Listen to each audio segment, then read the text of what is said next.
Katrina's Creations. This is episode 187. It's only 13 till I hit 200. Yay! So 13 weeks, like slightly over 3 months, and I will be at the 200 episode mark. That's exciting. Milestone. Might have to do something when we get there. But anyway, let's take a look at what I have finished this week. No projects, but I finished, well, and not really finished, I guess you wouldn't call it that. I dyed yarn, and if you saw Wednesday's video, you would see me actually doing the tutorial for dyeing it. If you missed it, you can click the little letter I over here, and that will take you over to the dyeing tutorial. But let me show you what I got in case you missed it. This is my best dyeing effort ever.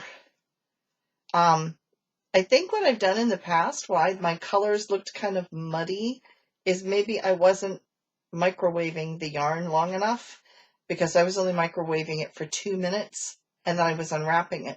Instead of letting it microwave from 4 to 6 minutes and then letting it stay in the wrapper until it cooled. And I think that made a world of difference. So let me show you what they turned out as.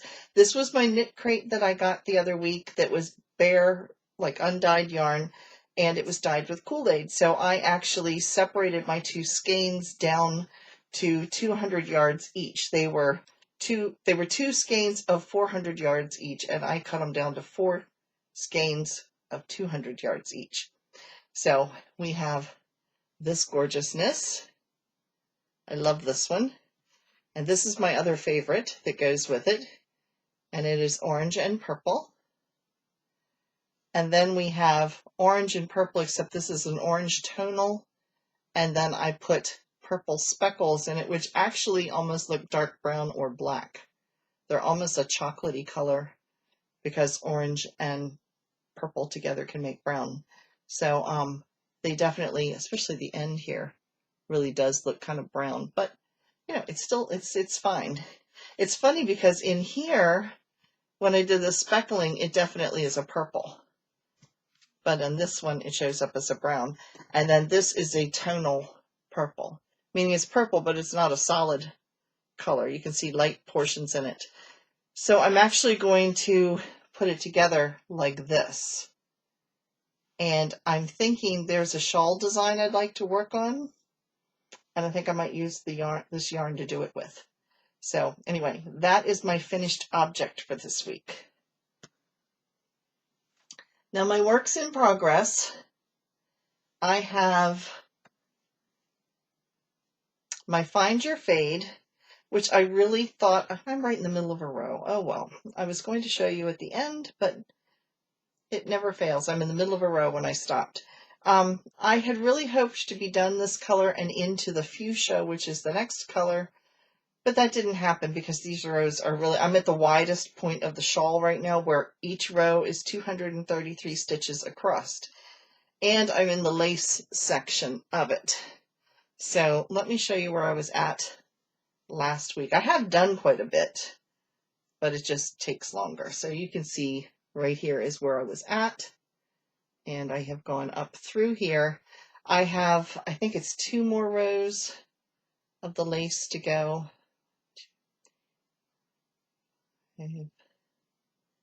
Yeah, I think I had like 2 more rows, 2 or 3, maybe 3 more rows of lace to go. And then you do like a couple more rows of just the one color, and then I'll be blending and striping. How this is striped here, I will be striping fuchsia, which is not this same color fuchsia. It's a little bit different color, into this. It's more pink. So here we go. Here's the whole thing so far. And it starts here. And it's kind of a repeated pattern. In other words, you start with the striping, you go to solid, you go to eyelets, and then you go to a little solid, and then you do the striping, and it just repeats that all the way up. But the shape of the shawl changes slightly, as you can see right here. You can see this edge is actually cutting in because it's kind of a strange, almost a boomerang shaped shawl when it's finished. So this side here, where the center portion is, this is the spine of it, This side is getting shorter and this side is getting longer while it's still maintaining the same number of stitches. So yeah, it makes for an interesting shape. So that's my work on my Find Your Fade.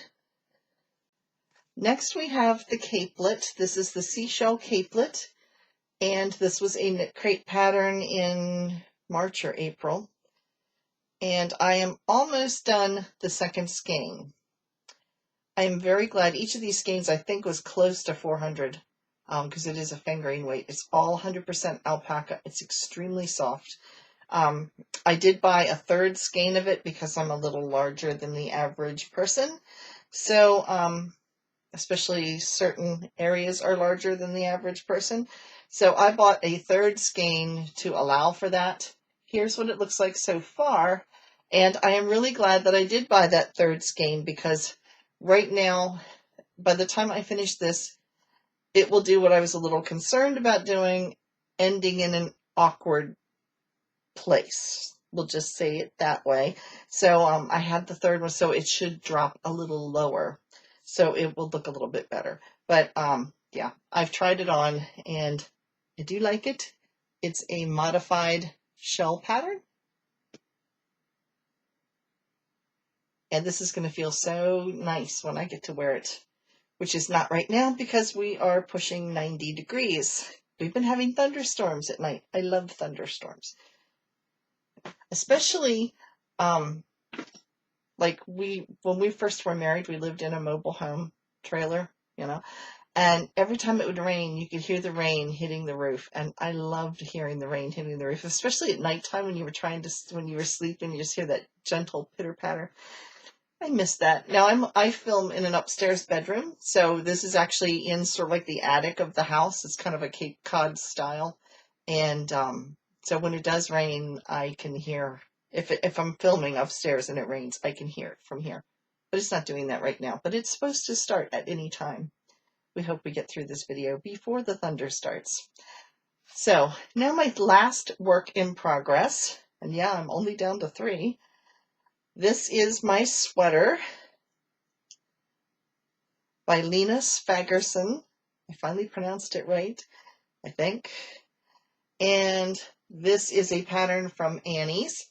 And this week, it looks like I just did one section. You can see right here. However, here's what happened is I added the sleeves. So the sleeves, this is knit from the bottom up, so I am now putting the sleeves into it. So I actually knitted portions of the beginning portion of the sleeve and then attached it. But here's the interesting thing, and I don't know, as an experienced knitter, this should have occurred to me, and probably all of you who are knitters and crocheters already figured this out, but I don't know, it was a little slow apparently. But my rows for my stripes here are 11 rows for each of the colors. However, when you add extra stitches in for the sleeves, it makes that stripe go, you know, much shorter. Do you like that sound effect? Yeah, anyway, it makes the stripe a lot shorter. Well, I started to do it that way, and I thought, that's going to look really weird to have these wide stripes, and then all of a sudden, when it gets to where the arms join, which would be underneath my arms, all of a sudden, it gets really tiny. It's like, that would look really, really weird, because it was like half the size. So I ripped back all of that, and now I want to keep the stripes. I just think it looks better to keep the stripes all the same size all the way through the sweater. So I have cut apart the yarn. Here's what's left of the first skein, and these I cut off of it. These are cut by where the color changes occur because, like I am out of the turquoise color right now, but I've still got another row or 2 to get my 11 rows. So thankfully I have the second ball, or cake, I guess it'd be considered a cake.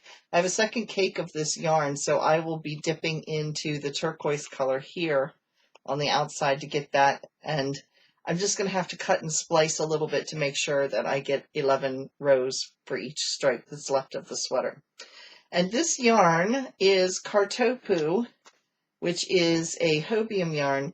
It is Matryoshka Luxe. This is what it looks like. And it does have sparkles in it, which you can see. They're gold sparkles in case it doesn't show up and you're curious. It is Gold Sparkles. I love the color of this. I had really hoped I would have enough of this yarn to make a second sweater just like this, but with long sleeves, so I could wear it all year round because the colors go with so much of my wardrobe. But now that I'm having to cut things apart the way I am, that's not going to happen. So we'll see what I've got left from this. There might be enough to make something for one of my granddaughters or something. So we'll see what happens, what's left when I finish. So that's the sweater saga at this point. So that is all of my works in progress. So I'm going to show the show and tell, but before I do, Spring Noelker, who last week I showed you some of her spinning because she just got one of those electric spinning wheels that sits on a tabletop. She's also been doing a little dyeing yarn as well. So I put her pictures in that she sent me so that you can see her yarn dyeing adventures as well. So let's check out what you all have been making.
Acquisitions this week, and I do have some acquisitions. I didn't buy them. At work, we have an agreement with Joann's, and they give us things that either haven't sold or to use with the library. And sometimes some of the stuff they send us can't be used with the library because there's just not enough of it, or for whatever reason. So anyway, my supervisor found some things for me, and I found them on my desk when I went back into work for the first time on Monday. So these are older books. This one it's called Itty Bitty Knits for Babies, and it is from 2012. It's a Soho publishing company. but it's got little baby clothes. And there's the pictures on the back. We are not expecting any babies. Well, I'm definitely not expecting any babies. But I mean, at this point, none of my kids are expecting any children. So, yeah, but you never know. And yeah, we'll have to see with this. But look at this. Is this cute or what? I thought that was adorable.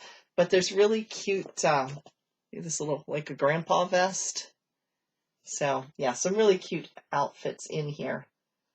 So again, that is Itty Bitty Baby Knits, or no, Itty Bitty Knits for Baby.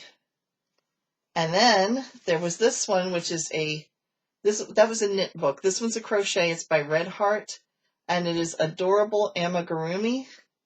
This one is from 2013, I think is what I saw.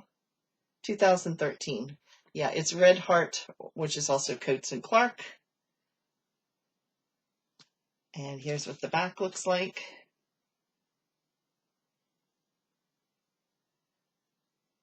So some of those two might show up in an eventual giveaway. We'll have to see, because I don't tend to make stuffed animals all that much, but I know some of you do. And then this last one, which is really, really funny, because if you remember last week in the Come and Get It section, I talked about Leisure Arts and mentioned the 99 granny squares. Oh yes, I didn't buy this. This was one of the ones that was given to me by my coworker. So I was super excited. So here's what the back looks like. This is still available through Leisure Arts. It is not a paper copy, it's a downloadable copy. And I believe it's $9.99 or $7.99. I'll put the correct price down here, but it is a downloadable product now. And let me just see if I can show you. There's some really, really pretty patterns, granny square patterns in here that I liked. There's some hexagonal ones and some lacy looking ones.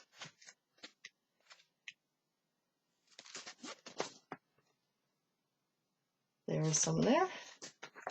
I'm not going to go page by page through all of these, but here's some on the front cover,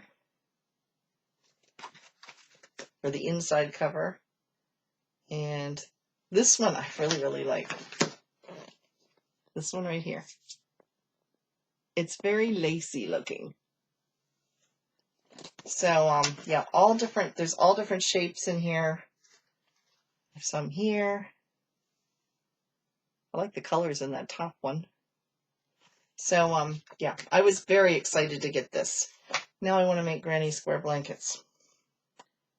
Yeah, that's in the works, but I've got a couple other projects first. But anyway, this is still available in Leisure Arts. So that's my acquisitions. Now, I have one other rather large acquisition. I will hold up the box. I'm not going to open it today. You have to tune in. This is a teaser type of thing. You have to tune in Wednesday to see what I got.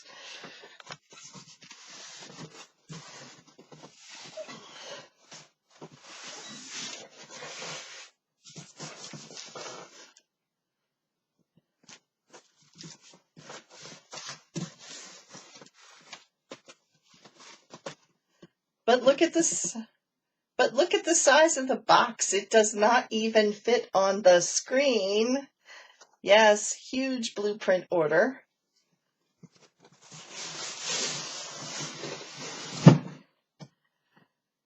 It's heavy too. So yes, make sure you tune in on Wednesday to see what I got, because Bluprint closed and they had a 35% off sale. So I did a little shopping. Yeah. Anyway, that's it for my acquisitions. Now it's time for... Now in our Come and Get It section, there is a sale running at Annie's. It ends on Sunday, and it is 10% off of your entire order. You do need to use a coupon code 10THANK. And then if you spend more than $15, you can get 20% off of your order by using the coupon 20THANK. So under 15, 10 thank, over $15, 20 thank. So yeah, that is a good sale going over at Annie's. And again, it ends on Sunday, June 7th. So just make sure you get your orders in ahead of time if you're interested. The Dollar Tree is still selling their premier cotton yarn while supplies last. Some of their supplies and stock are low at this point, so I went over and looked, and it was like while supplies last. So it's going quick. It's $1 a skein. You do need to buy 3 skeins, and you can pick it up at your local Dollar Tree to save the shipping costs. So that is Dollar Tree. Knit Crate, of course, is still offering their $5 for your first box. Just make sure if you decide you don't want to keep it, you cancel your subscription before the first of the month. Otherwise, it's $24.99 per month. Knit Picks, in their sale section, it's not like a big advertised sale. This was just in their sales section. If you buy 10 or more skeins of cotton yarn, you can save 10%. You don't need a coupon code. And then if you want to try your own handed dyeing yarn, their bare yarn, which is undyed yarn, you have to buy 20 or more skeins, but you can save 15% if you buy 20 or more skeins. So if you would really like a whole lot of yarn to experiment with, there you go. I can't imagine anybody buying 20 skeins, but you just never know if you're having fun with it. So that is Knit Picks. Leisure Arts, of course. Yeah. Anyway, and I will put the price up for how much it was. Lion Brand right now does not have any current sales going on, but they kind of pop up here and there, and I try to just let you know whenever I see them pop up. So that is it for this week. It's fairly short, and I have been trying to keep the videos a little bit shorter because I notice for the most part, most of you watch about 20 minutes. So I don't want to bore everybody, so I'm trying to keep it somewhere around 20 minutes to a half an hour, somewhere around there. So again, Wednesday's video will be unboxing the huge box. And other than that, I will let you know if I run across any sales during the week. So thanks again for watching. If you haven't already, please click that little red subscribe button. And if you click the little bell next to it, that will let you know anytime that I post a video. And if you've enjoyed it, please give me a thumbs up. Thanks so much for watching, and I'll see you again Wednesday.